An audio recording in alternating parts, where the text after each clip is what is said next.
ఆక్రమించేందుకు ఇచ్చాపురానికి చెందిన ఓ వైసీపీ నాయకుడు కుట్ర పన్నుతున్నాడు అని టీడీపీ పలాస మండల అధ్యక్షుడు కుత్తమ లక్ష్మణ్ కుమార్ మండిపడ్డారు.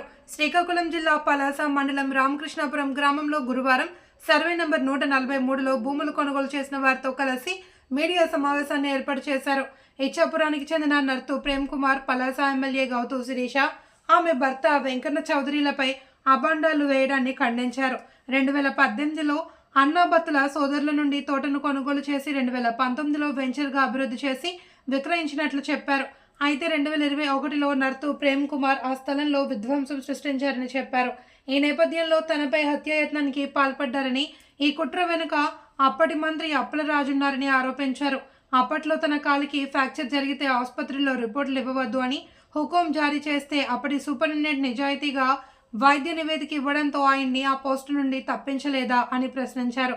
ఇంత వ్యవహారం నడిపి ఎమ్మెల్యేపై బురద చల్లేందుకు కుట్ర చేయడం ఎంతవరకు సమంజసమని ప్రశ్నించారు.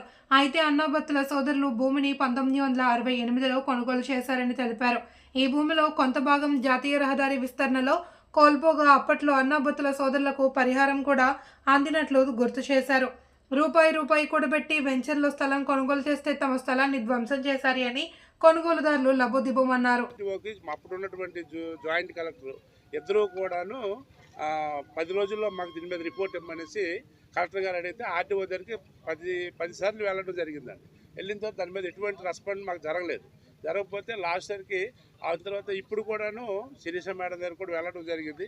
వెళ్ళిన తర్వాత ఆమె కూడాను దీని మీద మేము ఎటువంటి మేము తలదూర్చుకోవండి, మీరు లక్షణకి అడగండి అంటే లక్షణతో మేము మాట్లాడితే ఇది తేలకపోతే మేము జేసీబీ పెట్టి క్లీన్ చేసుకొని మా సైట్లు మేము అనేది స్వాధీనపరుచుకున్నామండి. ఇది నా తాలుగా ఇదండి. ఇది మాకు రాజకీయాలతో సంబంధం లేదండి. ఎందుకంటే మేము స్థలం కష్టపడి పైసా కూడబెట్టుకొని మా స్థలం మేము కొనుక్కున్నాం కాబట్టి ఈరోజు మా స్థలం అనేది మేము స్వాధీనపరుచుకున్నామండి. ఓకేనండి. సోమేశ్వరరావు, సభకి నమస్కారం. అందువల్ల మా నాన్నమ్మ గారు కొన్నది 10 ఎకరాల ల్యాండ్ కొన్నప్పుడులో కొనేసి మాకు అప్పు చెప్పారు. ఇక్కడే ఇల్లు కట్టుకుని ఉంటుంది, గడ్డి పాక వేసుకుని ఆ తర్వాత సాగు చేసుకుని ఇప్పుడు వరకు కొన్నాము. వాళ్ళు కటారిని వచ్చి 2021లో వచ్చి నర్తు ప్రేమ్ కుమార్ వాళ్ళ సభ్యులు అందరూ వచ్చి మాది అని చెప్పేసి అన్నీ తోసేయడం జరిగింది. మేము అందరం మళ్ళీ పోలీస్ స్టేషన్కి వెళ్ళిన తర్వాత వాళ్ళందరూ దేని ద్వారానో వాళ్ళు దౌర్జన్యం చేసి ఇబ్బంది పెడితే వెంటనే మేము కోర్టుకు వెళ్ళి స్టే తెచ్చుకున్నాం. దాని మీద మాకు అన్ని రాయితీలు సహా వస్తున్నాయి. పవర్ గిడ్డోల శాఖ ల్యాండ్ వాళ్ళకి నోటీస్ ఇచ్చారు, మాకు నోటీస్ ఇచ్చారు. డబ్బులు మాత్రం మాకే ఇచ్చారు. డబ్బులు ఎంఆర్ఓ సర్టిఫికేట్ చేసి సోమేశ్వరరావుది ల్యాండ్ అని చెప్పి ఇచ్చారు. ఇస్తే ఆ డబ్బులు మాకే హ్యాండ్ ఓవర్ చేశారు గవర్నమెంట్ వాళ్ళు. ఆ తర్వాత లీజుకి ఇచ్చాం. అది మన ఎర్రయ్య గారికి అప్పుడు 2015 అతను ముద్దుకృష్ణకి లీజుకి ఇచ్చాం. రిజిస్ట్రేషన్ చేసి ఇచ్చాం లీజుకి. ఐటీ బట్టి పెట్టుకున్నారు అతను 10 సంవత్సరాలకి. ఎర్రన్న గారికి 10 సంవత్సరాలకి ఇచ్చాం. ఆ అద్దులు మాకే ప్రస్తుతానికి వస్తున్నాయి. కానీ ప్రస్తుతానికి వాళ్ళు ఇంకొన్నారు, కావలిస్తే అడగండి. ఆ తర్వాత కోర్టుకు వెళ్ళిన తర్వాత మాకు ఇష్యూ ఆగింది. ఎవరి ల్యాండ్ వాళ్ళు వీళ్ళతో ల్యాండ్ వర్క్ చేసుకున్నారు. మేము అమ్మిన ల్యాండ్కి కోర్టులో మేము వేయలేదు, మా ల్యాండ్ మేము వేసుకున్నాం. అది సంగతి. మరి ఈరోజు ఇక్కడ ప్రెస్ మీట్ పెట్టడానికి ముఖ్య కారణం, మరి ఒక 3 రోజుల క్రితము మరి ఇక్కడున్న స్థానిక ఎమ్మెల్యే అయినటువంటి గౌతు శిరీష మేడం గారి మీద, అలాగే ఆమె భర్త అయినటువంటి వీసీ గారి మీద తప్పుడుగా మాట్లాడిన వ్యక్తి కోసం ఇక్కడ చెప్పడానికి ఈరోజు మేము ఈ ప్రెస్ ముందుకు రావడం జరిగింది. మరి మీరు అందరికీ తెలిసిందే,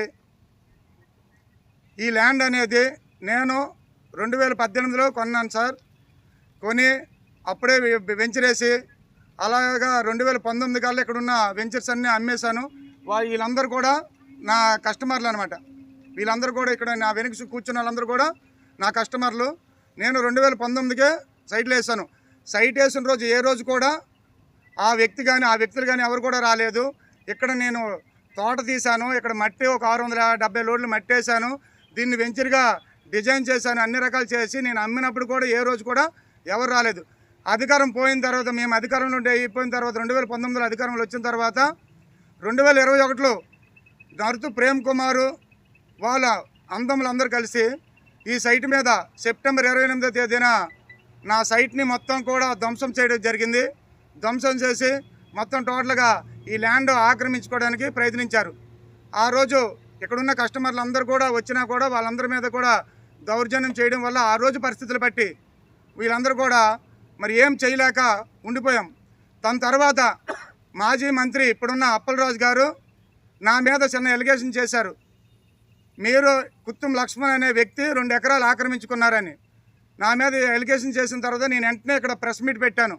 ప్రెస్ మీట్ పెట్టి ఆ ప్రెస్ మీట్లో నేను చెప్పాను, నేను ఈ 20 సంవత్సరాల్లో రాజకీయ జీవితంలో ఎక్కడైనా ఒక సెంట్ కానీ నేను ఆక్రమించుకున్నా కూడా నా భార్య సర్పంచ్ పదవికి నేను మండల పార్టీ అధ్యక్షుడిగా రాజీనామా చేసి మీరు ఏ శిక్ష చేసినా విధించినా నేను ఒప్పుకుంటాను. మీరు కానీ నన్ను నిరూపించలేకపోతే మీరు పదవికి రాజీనామా చేయడానికి మీరు ఓకేనా అని అడిగాను.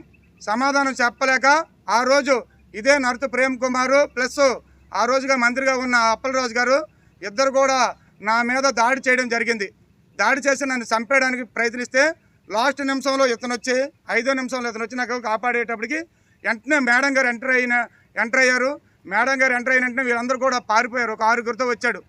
ఆ రోజు అప్పలరాజు నా మీద ఆపరేషన్ అవుతుంటే చిన్నమనాయుడు గారు ఫోన్ చేసి మీరు ఆ కాలు ఫ్రాక్చర్ అయినట్లుగా మీరు సర్టిఫికేట్ ఇవ్వకండి అని చెప్పారనమాట. వెంటనే మేడం గారు చెప్తే ఎస్పీ మేడం ఆ రోజున్న రాధికా మేడం గారితో మాట్లాడితే ఇమీడియట్లుగా అప్పుడు రమేష్ ఎస్ఐ గారు ఆ సర్టిఫికేట్ మెడికల్ సర్టిఫికేట్ పట్టుకెళ్తే అప్పలరాజు గారు ఏడ్ చేశారంటే